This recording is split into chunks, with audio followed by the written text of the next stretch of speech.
EdX Podcast. Powerful thinking for promising tomorrows. Bonjour à tous, ravi de vous accueillir pour ce nouvel épisode de l'EdX Podcast, épisode que nous allons dédier aujourd'hui à l'entrepreneuriat. On souhaitait en effet avoir ce focus, vu que ce mot est aujourd'hui sur toutes les lèvres. Chaque génération y pense, et notamment les plus jeunes. Et lorsqu'on se fie à la toute dernière étude du New Gen Talent Center consacrée aux aspirations des jeunes, près de 39% d'entre eux se voient entrepreneurs d'ici 5 ans. Alors, chiffre assez énorme, surtout si on le compare à celui de 2014, où le chiffre n'était que de 22%. Alors, face à ce chiffre, se posent pas mal de questions, notamment comment on accompagne ces aspirants entrepreneurs vers de vrais entrepreneurs, vers une bonne exécution. Quelles sont du coup les clés de succès que pourront apporter les grandes structures, les grandes écoles et aussi les incubateurs accélérateurs. Donc c'est précisément ce sujet qu'on voulait creuser aujourd'hui en faisant dialoguer Sacha. Sacha, merci d'être avec nous, fondateur de Jumia et diplômé de l'école en 2002, avec Justine, nouvelle directrice d'EdX Entrepreneur, qui va combiner l'incubateur et l'accélérateur du groupe EdX. Ensemble, ils vont revenir sur la success story de Jumia, sa naissance, son développement et finalement les grands jalons que l'entreprise a pu traverser, et la manière dont l'EdX accompagne aujourd'hui ces aspirants entrepreneurs vers l'idée, l'exécution et ensuite le lancement. Quant à moi, je m'appelle Marwan, je suis responsable des programmes startup de Station F et je vais aujourd'hui animer cette conversation qui s'annonce passionnante et forcément y mettre mon petit grain de sel. Déjà, merci d'être présent avec nous aujourd'hui, Justine et Sacha. Merci beaucoup pour votre temps. Sacha, on va commencer directement avec toi. Est-ce que tu peux, pour ceux qui ont vécu sur une autre planète ces dernières années, nous expliquer ce qu'est Jumia ? Qu'est-ce que tu fais exactement avec Jumia ? Bonjour Marwan, et c'est un plaisir d'être là. Bonjour Justine. Et Jumia, c'est une plateforme de e-commerce en Afrique qui permet à des clients dans 11 pays d'Afrique de passer leurs commandes et de se faire livrer leurs produits, leurs paquets. On a un service de e-commerce classique qu'on peut comparer de façon très simple à Amazon, donc c'est du e-commerce de produits. On a un service de food delivery qui fait la livraison de repas et de restaurants. Je ne sais pas lequel tu utilises à Paris, mais on peut imaginer un Uber Eats ou un Deliveroo ou whatever else tu utilises. Et puis on a une plateforme de paiement qui permet aux utilisateurs de créer un wallet et puis d'accéder à tout un tas de services de paiement. On a démarré Jumia il y a maintenant presque 9 ans et on a une belle histoire avec pas mal de bons développements. Aujourd'hui on est coté à New York et puis on continue cette belle aventure qui permet d'aider les millions de clients à accéder à des produits et puis de l'autre côté d'aider des distributeurs et des marques à toucher ces clients. Et comment, est-ce que tu peux nous dire un peu quelques mots sur le début, parce qu'on parlait d'aspirants entrepreneurs. Il y a toujours un écart entre l'aspiration, l'envie de se lancer et le fait de pouvoir se lancer. Comment tu as commencé déjà ta vie professionnelle ? Et à partir de combien d'années tu t'es dit, c'est bon, je quitte cette carrière-là et je me lance ? Ouais, c'est toujours un grand dilemme. Moi, j'ai grandi dans une famille d'entrepreneurs où mes parents, mes grands-parents et puis nos amis avaient tous des entreprises et j'ai baigné là-dedans. Et après l'école, j'ai démarré assez classiquement. J'avais fait un stage en 2001 à l'époque chez Arthur Andersen qui a rapidement en 2001 disparu. Et puis j'ai travaillé 2-3 ans du coup dans l'audit. Et puis, au bout de 2-3 ans, il y a certains anciens d'Arthur Andersen qui voulaient partir pour créer un cabinet. Donc, on est parti à 12. On était des anciens d'Arthur Andersen et on a créé un cabinet qui s'appelle Accuracy, qui maintenant est bien connu sur la place de Paris et qui a bien grandi et qui est très successful. Donc, c'était une première aventure entrepreneuriale. Et puis, au bout de 2-3 ans chez Accuracy, donc j'avais fait à peu près 5 ans dans les services financiers, je commençais à avoir fait le tour et puis voilà, moi j'avais appris ce que je voulais apprendre et j'avais compris que j'avais envie de faire du business. Et à ce moment-là, je me souviens très bien, j'ai beaucoup hésité à soit essayer de me lancer et de forcer un peu le destin, soit à me dire ça tombera et ça arrivera un jour. Et je me souviens à l'époque, j'avais parlé à pas mal d'entrepreneurs et j'avais vraiment 2 sons de cloche. Il y a des entrepreneurs qui me disaient, écoute Sacha, t'as 27 ans, et lance-toi maintenant, sinon tu te lanceras jamais.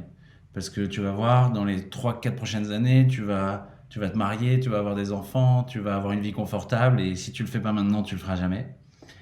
Et puis j'en avais d'autres qui me disaient, attends, un jour, ça va se produire, et ça sert à rien de forcer les choses. Un jour, les planètes vont s'aligner et puis quelque chose va se passer et ça va se faire naturellement. Si tu sais que tu es fait pour te lancer, ça viendra tout seul. Donc j'hésitais beaucoup entre ces deux sons de cloche. Finalement, j'ai décidé de choisir la deuxième. Et après 5 ans dans les services financiers, j'ai rejoint McKinsey à Paris pour faire du conseil. Et j'ai passé 5 ans chez McKinsey en France et aux États-Unis à faire du conseil auprès principalement dans la grande consommation et dans le retail. Et puis, un jour, le déclic s'est passé. J'étais chez McKinsey, j'ai eu la chance de rencontrer un incubateur qui s'appelle Rocket, qui cherchait à lancer des business, et ça s'est fait comme ça. Et donc voilà, je pense que c'est vrai que quand on a une aspiration d'être entrepreneur, il faut hésiter. Et donc c'est marrant parce que quand j'ai commencé Jumia, eh ben, j'avais en effet 2 enfants, j'en avais même un troisième on the way. J'avais une vie confortable, j'avais une carrière depuis 10 ans qui se passait bien. Je venais d'être promu chez McKinsey pour être associate partner, donc il y avait un vrai momentum. Et finalement, ça se produit quand même. Donc je ne sais pas si je conseillerais aux gens d'attendre ou de ne pas attendre, mais en tout cas pour moi, ça a marché de laisser finalement faire les choses. Et puis à un moment, ça s'est produit. Donc il y a finalement deux déclencheurs un peu dans le lancement, c'est la rencontre avec ton associé et puis la rencontre avec une structure qui t'a sans doute aidé à aller plus loin. Exactement, exactement. Et j'ai rencontré Jérémy chez McKinsey. Et on avait cette envie de se lancer. C'est vrai que on est dans une sorte de révolution grâce à Internet et grâce à la technologie. Et il y a eu ce déclencheur, cette rencontre. Et souvent, enfin, les histoires d'entrepreneurs, c'est soit une idée, soit une rencontre. Et dans notre cas, nous, ça a été une rencontre. Et on a tout de suite été convaincus que c'était la bonne chose à faire. Et donc, on s'est lancé en 2012. Et on a eu, après, on va en parler, mais on a eu beaucoup de chance. Et je pense pour un entrepreneur, le choix des investisseurs, si on peut dire le choix, parce que parfois on prend ce qu'on trouve, mais le choix des investisseurs et la qualité des investisseurs est vraiment, je pense, une des grosses déterminantes du succès. Et il faut trouver des investisseurs qui sont bien alignés avec le projet, qui sont bien alignés avec la stratégie et qui peuvent apporter des choses. Donc souvent, quand j'ai des entrepreneurs qui me contactent et qui me disent: tiens, qu'est-ce que tu penses que je devrais faire, j'insiste toujours sur l'exécution, évidemment. Je pense que vous allez en parler parce que tu l'introduisais, Marwan, et le choix des investisseurs. Et si on est bien accompagné, si on a les bonnes personnes autour de la table, on a déjà une chance de succès beaucoup plus élevée. Et donc nous, on a eu beaucoup de chance parce que on a eu à la fois un VC, Rocket, qui a vraiment un profil de VC classique, et on a eu un investisseur qui était un investisseur de private equity, donc avec une logique beaucoup plus private equity, et qui investissait beaucoup en Afrique et au Middle East. Et on a eu un investisseur stratégique, donc un telco, qui a pris une participation dans Jumia. Donc 3 investisseurs qui n'ont rien à voir les uns avec les autres et qui du coup apportent une perspective très différente. Et la somme de ces perspectives, nous, ça a été une grosse recette du succès. Et on a eu, on peut le dire, c'est une part de chance aussi. C'est toujours la réussite de trouver les bons investisseurs, mais on a eu beaucoup de chance à ce niveau-là. Et qu'est-ce qui fait, juste pour revenir un peu en amont, qu'avec ton associé, vous êtes décidé de vous lancer sur ce marché précisément à cette époque-là? Ouais, je pense que c'est vraiment la croyance que le e-commerce était voué à fonctionner partout. On a regardé, enfin, il suffisait de regarder en Chine, il suffisait de regarder en Amérique latine, et évidemment en Europe et aux US. Donc on se dit, il y a pas, le e-commerce fonctionne, et c'est parti pour être un business qui est pour les décennies à venir absolument pertinent. Et puis la situation de l'Afrique, vraiment, je pense elle est unique pour ça, parce que le retail en Afrique ne s'est pas développé et ne pourra pas se développer comme il s'est développé ailleurs. Et donc, d'après nous, grâce à l'arrivée du mobile, il y a vraiment une situation qui est encore plus propice au e-commerce en Afrique, parce que les clients ont du mal à trouver les produits et les distributeurs ont du mal à distribuer leurs produits, tout simplement. Il y a peu de magasins en Afrique et il n'y en aura pas beaucoup. Donc on s'est dit, si ça peut marcher, si on peut faire fonctionner ce business de e-commerce, ça va vraiment cartonner. Et donc la grande question pour nous au début, c'était de dire, bon, est-ce qu'on peut réussir à livrer les produits? Est-ce que ça peut marcher? est-ce qu'on peut exécuter ce business model en Afrique? Et si on peut, on sait qu'on va potentiellement créer quelque chose vraiment qui aura beaucoup de succès et aussi beaucoup d'impact. Parce que au final, enfin, ce qui nous anime évidemment, il y a une part qui est le succès commercial, parce que ça c'est le principe de toute entreprise privée et de tout projet, j'ai envie de dire. Mais c'est aussi l'impact que ça a. Et aujourd'hui, nous, on est très fiers de l'impact qu'on a et ça nous réjouit. C'est ce qui fait qu'on se lève le matin. On entend des clients qui peuvent économiser du temps, économiser de l'argent. Tout ça, c'est des choses un peu basiques, mais on a beaucoup d'entreprises et beaucoup d'entrepreneurs qui créent aussi des choses grâce à Jumia. Donc c'est soit des vendeurs qui arrivent à vendre leurs produits, qui arrivent à grandir, qui arrivent à embaucher des gens. On a aussi beaucoup de partenaires logistiques qui créent leur entreprise grâce à Jumia. Et puis on pense qu'on contribue aussi à donner une autre image de l'Afrique. Aujourd'hui, quand on ouvre CNN Africa ou Le Monde Afrique, on a toujours les news classiques sur sur les histoires politiques, etc., les choses de sécurité, alors qu'en Afrique, des tas de choses hyper positives se passent. On pense que nous, on en est une parmi plein d'autres. Et donc, on est ravis aussi de permettre à des gens de découvrir autre chose, de savoir qu'en Afrique se passe d'autres choses. Et puis aussi pour des investisseurs. Et au cours des 8-9 dernières années, combien de fois j'ai trouvé des investisseurs ou des fonds qui disent je voudrais investir en Afrique, mais c'est dur d'investir en Afrique. Et c'est vrai que c'est dur de trouver des sociétés qui sont bien gérées, qui sont bien diversifiées, qui ont une bonne gouvernance et qui offrent des bonnes perspectives. Donc nous, on se voit comme un vecteur. Plein d'investisseurs aujourd'hui peuvent investir en Afrique parce qu'ils sont convaincus du business model de Jumia. Donc on dit pas qu'on est les seuls, mais c'est bien aussi ça, de pouvoir permettre à des investisseurs aux États-Unis, en Asie, en France, en Europe, etc., de pouvoir participer à ça et de pouvoir investir, c'est aussi bien. Donc, toute cette mission et tout cet impact, c'est ça qui nous anime beaucoup aussi.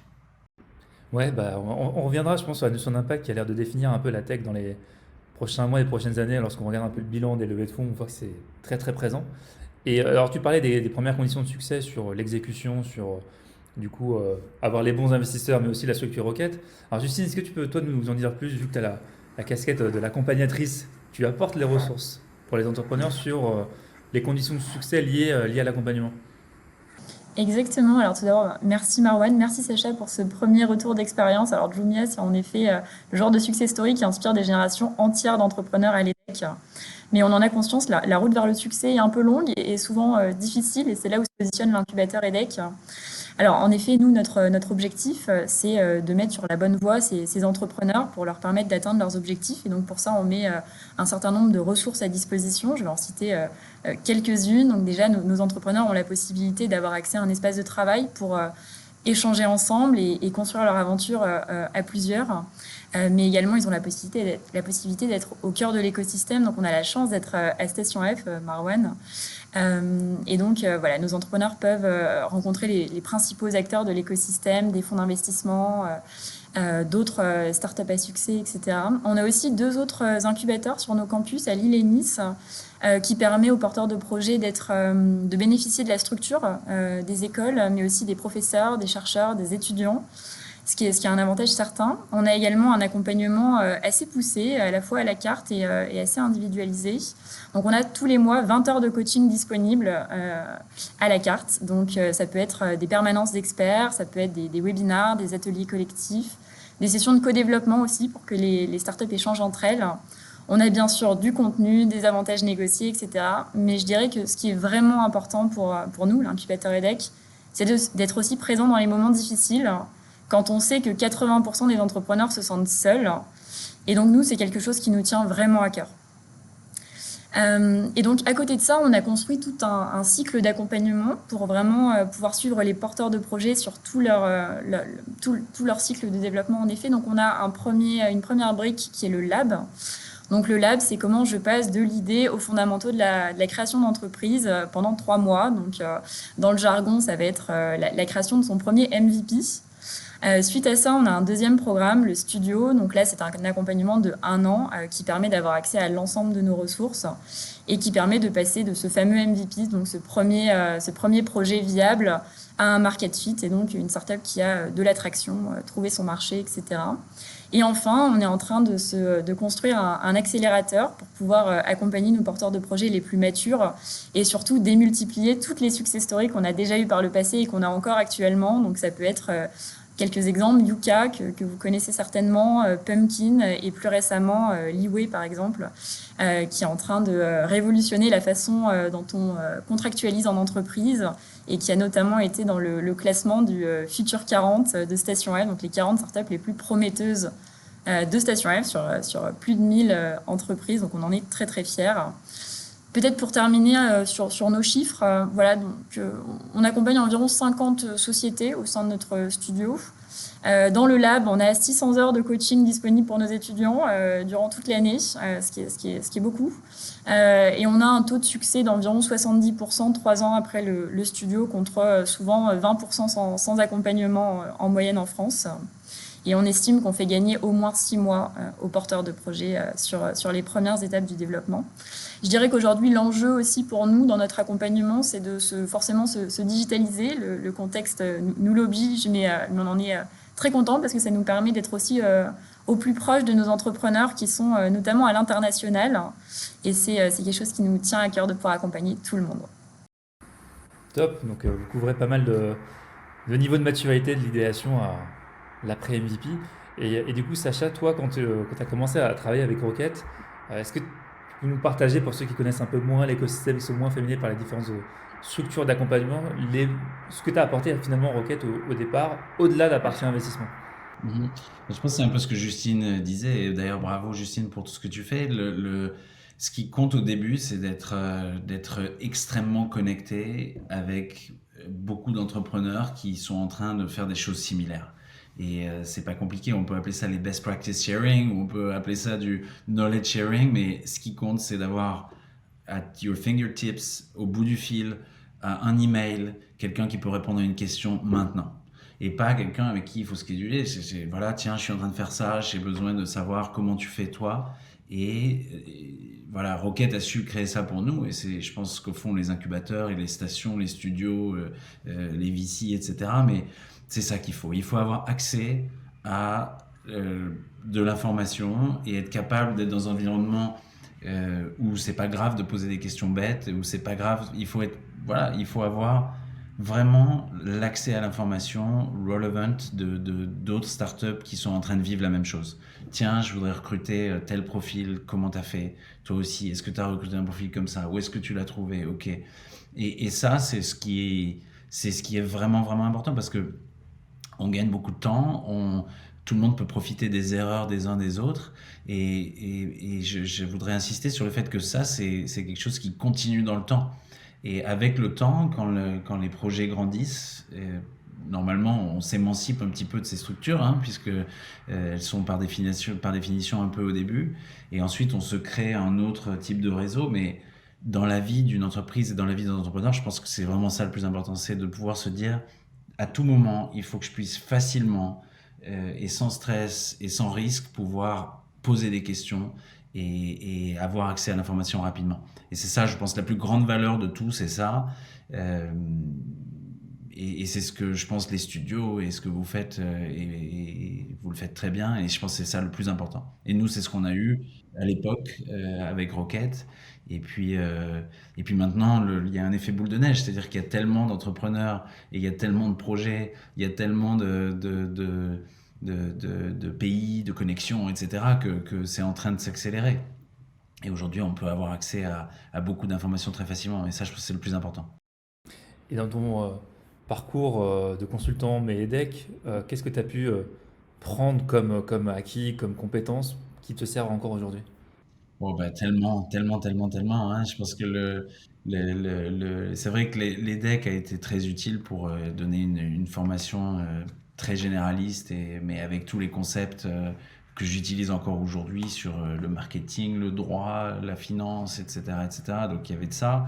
Je pense qu'il y a un esprit entrepreneurial à l'EDEC qui est assez unique. Moi, je faisais partie de la junior entreprise, donc c'était déjà du business et très entrepreneurial. Donc c'était très bien. Il y a vraiment cet esprit qui est dans l'ADN, je pense, de l'école. Ensuite, j'ai vraiment, je pense que parfois vous savez, il y a des gens on a énormément d'alumni de Jumia qui ensuite partent monter leur projet et qui voient Jumia comme un peu leur MBA entrepreneurial. Et ensuite, ils partent monter leur boîte et ils peuvent bénéficier de tout l'apprentissage. Et puis, ils peuvent bénéficier aussi de la crédibilité que ça crée auprès des investisseurs. Ils disent, voilà, j'ai passé 3 ans, j'ai fait ci, j'ai fait ça. Donc, c'est quelque chose qui est bien, mais il ne faut pas sous-estimer l'apprentissage qu'on a aussi dans d'autres structures. Et parfois, il y a certains entrepreneurs qui, je pense, bénéficieraient de passer 4-5 ans à apprendre et à quelque part aussi développer d'autres compétences. On peut parler parfois, voire un peu de formatage, mais passer quelques années dans un cabinet de conseil, passer quelques années dans un cabinet d'audit. Moi, aujourd'hui, j'ai une connaissance financière que j'ai apprise et qui me sert. Et quand on parle des investisseurs, quand on fait une IPO, on traite avec des banquiers, des avocats, etc., etc. Et avoir vécu dans un monde de transactions, dans un monde de finances, c'est extrêmement, extrêmement utile. Et ensuite, McKinsey, c'est une magnifique école de management d'apprentissage sur comment est-ce qu'on prend des décisions d'organisation et de stratégie quand on atteint une certaine taille. Donc, c'est vrai que quand on part de zéro, il n'y a pas forcément des choses évidentes, mais aujourd'hui, nous, on est dans 11 pays, on a des équipes en Chine, au Middle East, au Portugal, à New York, on a un board, on a des milliers de salariés, et ça, aujourd'hui, je vois des tas de décisions qu'on prend mieux parce qu'on a passé des années à conseiller des grandes entreprises. Donc je pense qu'il ne faut pas sous-estimer la valeur d'aller passer quelques années soit dans des grosses sociétés, soit dans des boîtes de conseil, etc. Et je conseille souvent à nos anciens qui quittent Jumia et ils me disent qu'est-ce que tu penses que je devrais faire, et je leur dis tu devrais essayer de rentrer chez McKinsey en Allemagne et faire 4 ans au bureau de Stuttgart et tu en sortirais différent.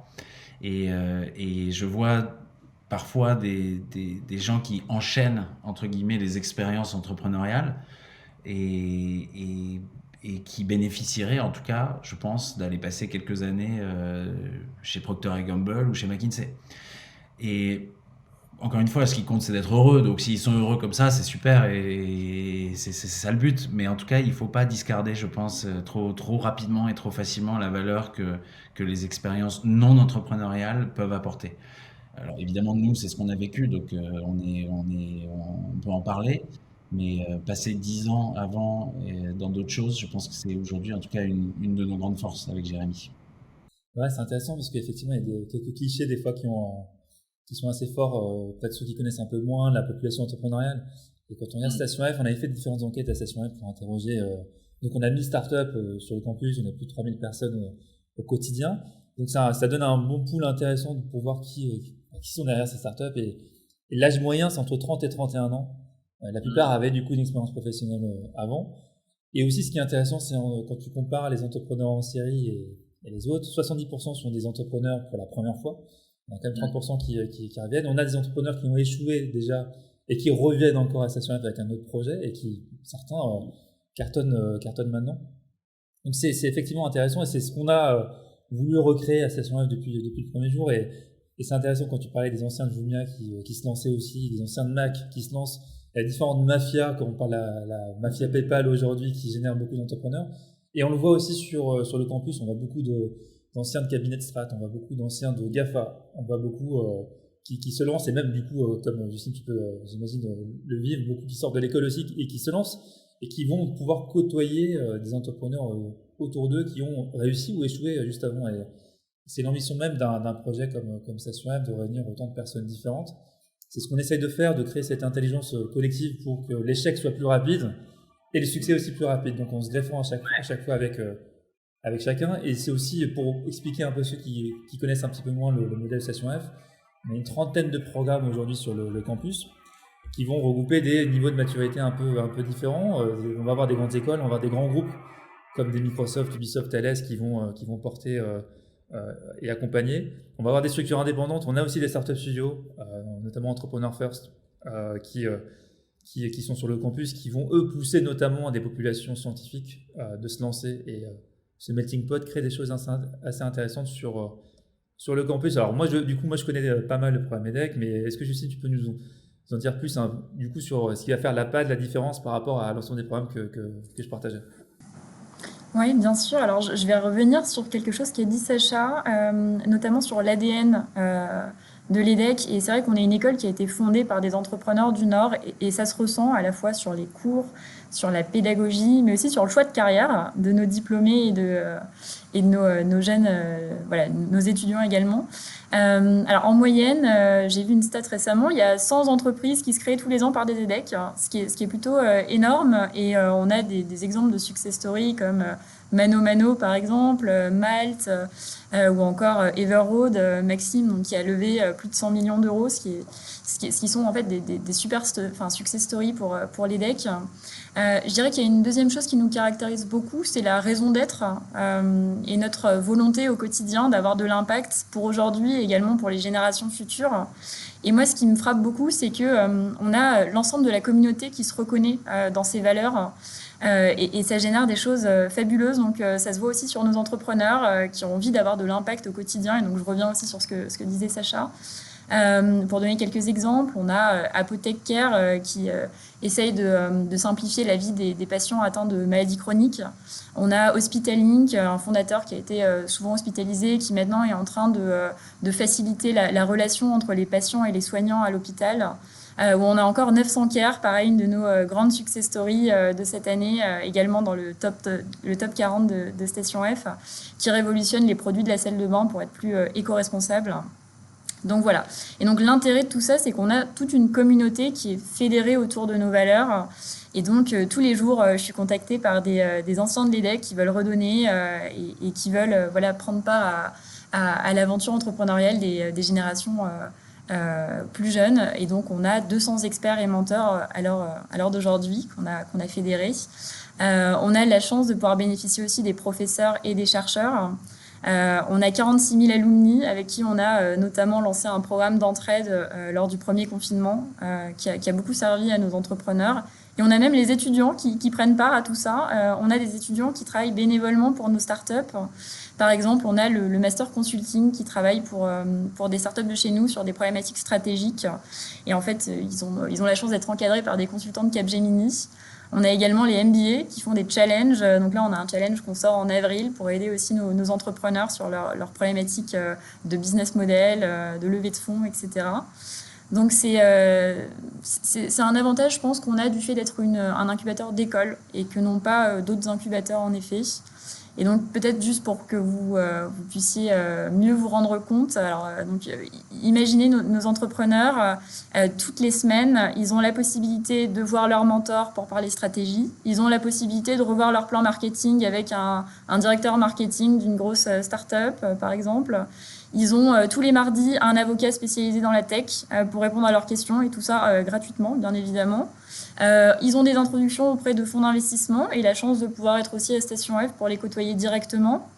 Et ils ont le suivi au quotidien de la part d'un des membres du staff de l'incubateur EDHEC. Top, et en plus, tu as un programme qui est sur différents sites aussi. Donc, tu arrives à cumuler. Exactement. Et C'est génial, bravo. Des entrepreneurs fraîchement diplômés, des entrepreneurs plus anciens, donc ça c'est top comme mélange. Et du coup, Sacha, tu parlais finalement avant même de parfois se lancer dans sa propre boîte, cumuler une certaine expérience dans différentes structures, c'est aussi un bon moyen. Une fois que tu t'es lancé, il y a un enjeu qui est aussi important, c'est de pouvoir s'exporter. Là, il y a l'État français qui a révélé cette semaine l'indice du French Tech 120 qui a notamment comme ambition de mettre en avant des pépites de l'écosystème national pour qu'elles puissent s'exporter comme n'importe quelle autre entreprise. Est-ce que toi, tu as des tips? Vous êtes présent dans plus de 10 pays africains. Alors, comment tu as réussi à faire ça? Comment tu as réussi à passer d'une frontière à l'autre, sachant que les pays africains sont encore plus différents que les pays européens? Donc, quelle était l'approche que vous avez pu mettre en place? Ouais. Ouais, enfin, c'est vrai que c'est une bonne question et souvent il y a quand même beaucoup de startups qui naissent dans un pays et puis qui ensuite pensent à s'exporter parce que c'est un step naturel de croissance et voilà. Euh, c'est souvent, enfin je trouve, hein, quand je synthétise ce que j'entends, c'est souvent difficile en fait quand on est né dans un pays et qu'on a conçu quelque chose pour un pays de s'exporter. Et nous, on a conçu from day one Jumia pour être multi-pays. Et mine de rien, ça fait une énorme différence parce que on avait dès le début prévu d'avoir en fait c'est une contrainte qu'on se crée. Donc quand on crée une contrainte qui est de dire ce que je fais là et ce que je construis, les fondations, la technologie, la finance, la RH, tous les aspects fondationnels des opérations, je les construis pour avec la contrainte qu'elles doivent marcher dans plusieurs pays et qu'elles doivent donc être adaptables par pays, right? Puisque, comme tu l'as dit, c'est pas pareil d'un pays à l'autre, mais elles doivent être communes pour autant. Donc ça, c'est, je pense, le plus important, c'est de très très très très tôt, quand on décide qu'on construit quelque chose, de pouvoir se dire la contrainte de tout ce que je fais, c'est que ça doit pouvoir marcher dans plusieurs pays. Par exemple, des choses très bêtes, mais j'entends des entrepreneurs qui ont lancé un business en France et puis ensuite ils veulent s'exporter, et puis leur système de TVA, je sais pas quoi, dans leur système, c'est pas construit pour avoir des taux différents. Bon ben voilà, c'est des petits détails comme ça, mais des détails comme ça, il y en a des milliers, il y en a des milliers et des milliers et des milliers. Euh, Depuis le début, il faut choisir que la langue, ça doit être une langue que tout le monde peut parler, la langue des emails, etc. Si tout est en français, ben, le jour où tu lances l'Allemagne, c'est plus difficile. Enfin, il faut, je pense, from day one, se dire tout ce que je construis doit marcher et doit scaler pour plusieurs pays. Et ça, je pense, ça fait partie du job de Justine, entre guillemets, mais c'est de dire, écoute, il faut conseiller les entrepreneurs très tôt à se dire, pense maintenant, pas à lancer tes autres pays, ça tu peux prendre le temps, mais est-ce que tout ce que tu fais va marcher aussi dans d'autres pays? Et est-ce que toutes les décisions que tu prends qui sont structurelles, elles marcheront le jour où tu auras deux ou trois ou quatre pays? Et ça, je pense que c'est un conseil à donner fortement. Évidemment, il y a une phase où il faut pas enfin, il faut juste euh, euh, faire le MVP, etc. Je ne dis pas qu'il faut le faire à ce moment-là, mais en fait, au bon moment, il faut prendre le temps de se poser et de faire ça, même si ça ralentit un peu le développement, parce que c'est un ROI très positif à long terme d'avoir pu faire ça.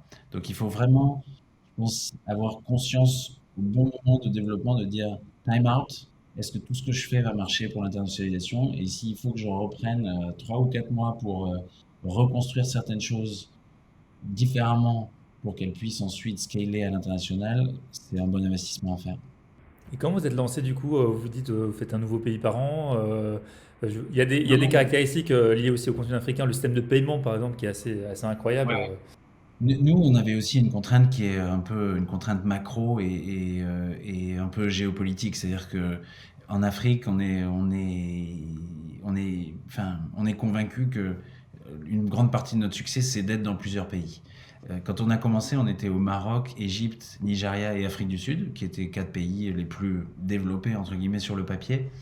Et ensuite, on a lancé, honnêtement, c'était un peu un test, on a lancé la Côte d'Ivoire et le Kenya, qui sont des pays sur le papier plus petits. Et on s'est dit, est-ce que ça va marcher dans ces pays? Est-ce que notre business model va marcher? Est-ce que ça va fonctionner? Est-ce que c'est pas trop petit au final? On s'est dit, est-ce que c'est pas trop petit? Et là, on a été très surpris positivement, ça s'est très bien passé, on a eu beaucoup de succès très rapidement. Et donc pour nous, c'était vraiment le test, parce que la décision d'internationalisation, au début, c'était presque par nécessité. On s'est dit, on veut être dans 4 pays pour voir où ça marche, et pour pouvoir tester et apprendre, etc. Puis ensuite, quand on a lancé le Kenya et la Côte d'Ivoire, c'était exactement ce que je décrivais avant, c'était maintenant qu'on a bien défini notre système, etc., voyons si ça peut scaler aussi. Et une fois qu'on a été successful dans ces pays-là, on s'est lancé dans un certain nombre d'autres pays. D'ailleurs, on s'est lancé dans plus de pays que ceux dans lesquels on est présent aujourd'hui. On en a fermé quelques-uns, donc on a fait une expansion, puis on s'est rendu compte qu'on en avait ouvert un peu trop, ou que ça marchait pas, ou que finalement c'était trop petit, ou c'était trop compliqué, donc on en a fermé quelques-uns. Et, Et donc à chaque fois, c'était une décision sur l'opportunité macro de ce pays et la capacité de Jumia à bien exécuter. Et après, je pense que nous, on a créé à l'interne, un peu ce que tu décrivais tout à l'heure, Justine. Nous, en interne, il y a un réseau permanent d'échanges et on a répliqué un peu les mêmes organisations dans chaque pays. Donc, chaque personne a quelque part à 10 autres personnes au bout du fil qui font la même chose que lui, avec évidemment des différences, mais ça c'est très enrichissant aussi au sein de l'entreprise. Et ça c'est ce qu'on apprend, en fait ce que tu apprends aujourd'hui à tes incubis ou aux startups, elles vont ensuite le recréer en interne à mesure qu'elles grandissent. Et donc je pense que ça va beaucoup plus loin que l'aide que tu leur donnes à l'instant T. Tu leur donnes aussi la culture de l'échange d'informations, tu leur donnes la culture de l'accès facile à l'information, la culture du best practice sharing, et ça a une grande valeur pour le futur. Et tu parlais tout à l'heure en présentant Jumia, finalement c'est dans son ADN, la partie impact, parce que vous êtes quand même la première entrée en bourse d'une startup africaine. Vous vous êtes attaqué à l'ensemble du continent, vous digitalisez le continent. Enfin, quel est pour toi un peu l'approche impact que tu proposes à l'Afrique? Et nous, enfin, je pense que c'est vraiment, il y a plusieurs dimensions hein, dans tout ça. Il y a vraiment une dimension aider les clients et leur fournir un service qu'ils n'ont pas aujourd'hui. Et donc, enfin, on est très attaché à ça. Aujourd'hui, les clients en Afrique, le fait que le retail soit mal développé en Afrique, à la fin des fins, c'est le client qui paye. Quand tu as un produit et que entre la personne qui fabrique le produit et le client, il y a 10 intermédiaires, bon, bah à la fin, c'est le client qui paye. Donc le client, il paye du retail qui est très,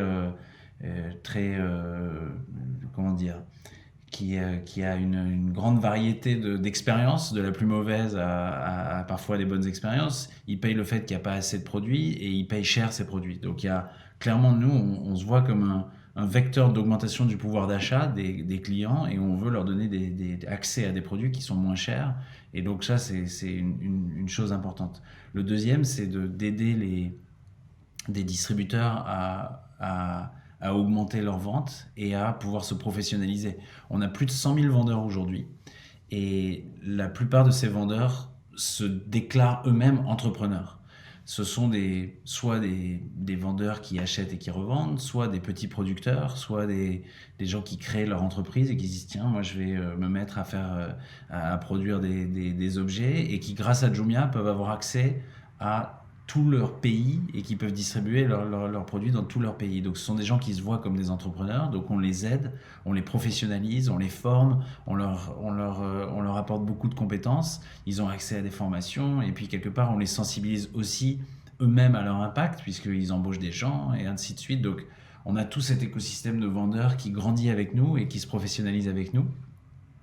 Ensuite, il y a tout l'impact qu'on a sur quelque part l'effet boule de neige d'entrepreneuriat. Quand on voit tous nos anciens, la plupart de nos anciens se lancent dans des projets entrepreneuriaux. Et quelque part, on pense que c'est un petit peu grâce à nous. En tout cas, on a apporté notre pierre, on les a formés. Ils arrivent à lever de l'argent grâce au fait qu'ils aient, enfin, en partie grâce à leur expérience Jumia. Ils arrivent à embaucher des gens parce qu'ils disent voilà, moi je suis l'ancien directeur marketing de Jumia, j'ai lancé ça. Et donc ils ont une crédibilité qui leur permet de convaincre des partenaires, de convaincre des investisseurs, de convaincre des salariés et du talent de les rejoindre. Et donc ça, c'est magnifique. C'est magnifique. Aujourd'hui, en Afrique, il y a un monde du venture capital qui est tout petit et qui est naissant et qui, j'espère, va grandir. Et on voit de plus en plus d'anciens Jumia qui... donc cette école de l'entrepreneuriat, on pense qu'elle va faire pas des miracles, mais en tout cas, elle va avoir beaucoup d'impact aussi dans les années, voire les décennies qui viennent. Et puis ensuite, encore une fois, si on raisonne global, je pense que donner une meilleure image de ce continent et apporter quelque part de l'eau au moulin que en Afrique se passent des choses vraiment superbes et pas seulement ce qu'on lit, pas seulement les headlines de CNN et des journaux. Je pense aussi c'est quelque chose de positif pour le continent, positif pour aussi quelque part les investisseurs étrangers qui hésitent à se lancer en Afrique, quand ils ont des bons exemples positifs, forcément, ça contribue à améliorer l'image et ça contribue à augmenter les investissements avec le temps.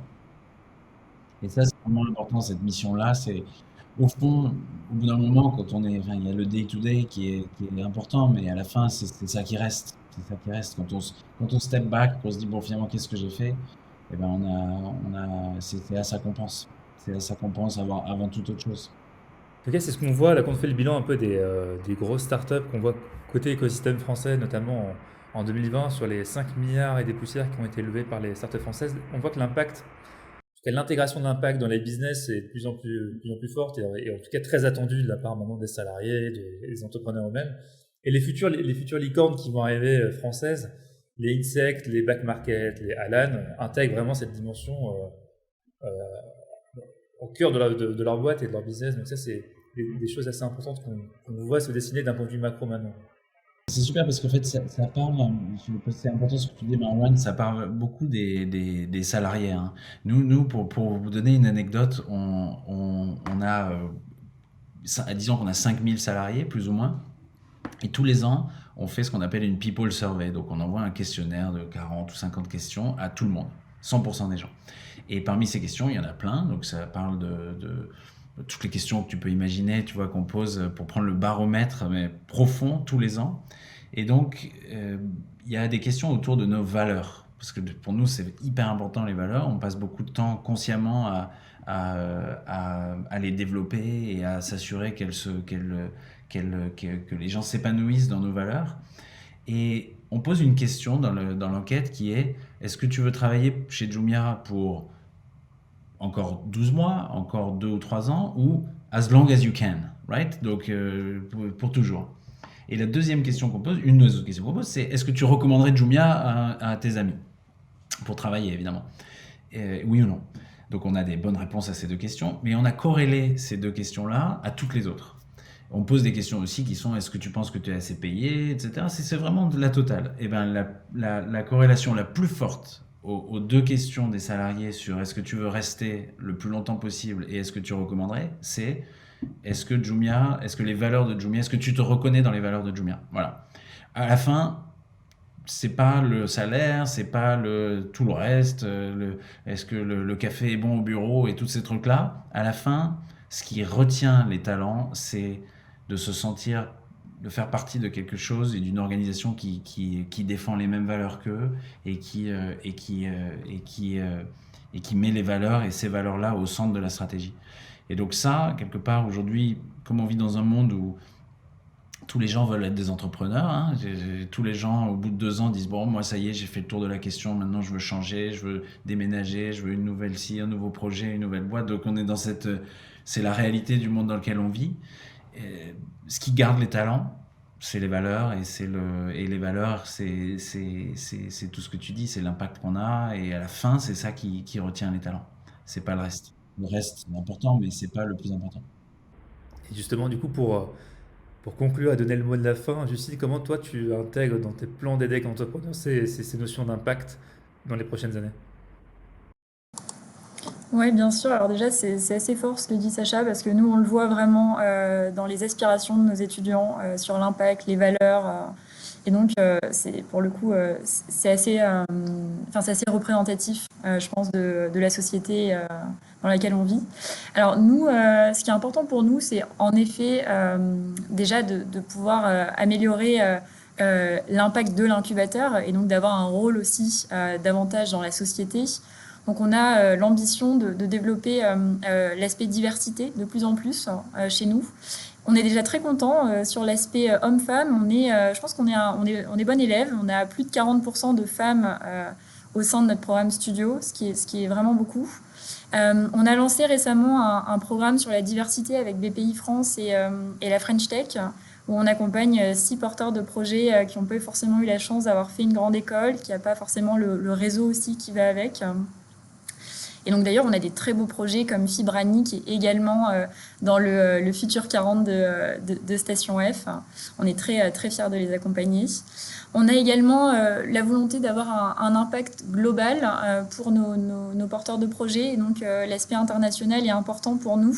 Donc, je reprends aussi ce que disait Sacha, qui est un peu de start small, mais think big. Et c'est cette philosophie qu'on veut donner à nos entrepreneurs. Donc, on est en train de créer un hub d'innovation en Californie. Et on est en train de créer des partenariats avec des universités et des incubateurs d'universités de premier rang mondial. À côté de ça, on veut accompagner nos entreprises à impact également dans leurs besoins de financement. Et donc, on est en train en ce moment de créer un fonds d'investissement, EDEC, qui sera du coup orienté impact.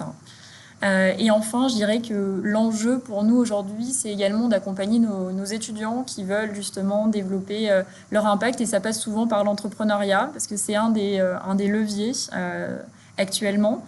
Et donc, voilà, on accompagne nos étudiants également. Et je dirais que pour conclure, il ne faut pas hésiter, vous tous étudiants, si vous pensez avoir une opportunité, si vous pensez avoir l'âme d'entrepreneur, de venir toquer à la porte de l'incubateur. Je pense que mon équipe et moi-même, on vous donnera toutes les raisons d'y croire. Bah, ils ont de la chance, on n'avait pas ça à notre époque, nous. Bah ouais, j'allais te dire, c'est bien, hein.